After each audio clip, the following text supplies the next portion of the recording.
I dati Istat sull'occupazione femminile in Italia destano preoccupazione.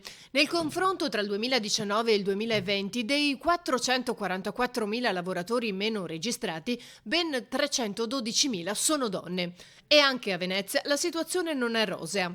Secondo le elaborazioni di Veneto Lavoro, infatti, nella nostra regione gli effetti della pandemia hanno comportato una riduzione del saldo occupazionale pari a meno 11.400 posizioni di lavoro dipendente.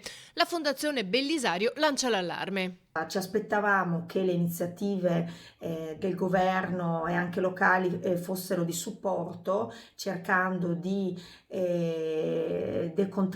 decontribuire sulle assunzioni, ma anche con una prospettiva dei 3 anni successivi. Questo non è successo perché gli aiuti arrivano solo a donne disoccupate da 24 mesi, ma è inaccettabile, e per cui appunto chiediamo qui nel territorio che parta questa voce importante sul supporto al lavoro al femminile. Ma senza attendere gli incentivi, alcune imprenditrici e manager socie veneziane della Fondazione si sono già attivate. Noi imprenditrici di Venezia comunque ci stiamo dando da fare e stiamo cercando di riassumere donne che hanno perso il lavoro dal settore del turismo. Donne che assumono le donne, dunque, come raccontano. Nella mia azienda le donne hanno ruoli operativi tecnici e commerciali e, nota di merito, c'è piena condivisione tra loro nel raggiungere gli obiettivi. Anche il terzo settore,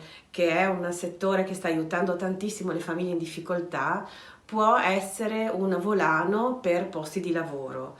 Ed è per questo che come Emporio della Solidarietà abbiamo deciso di investire in una ragazza giovane, perché crediamo fondamentalmente che le donne in questo periodo sono le persone che hanno più difficoltà.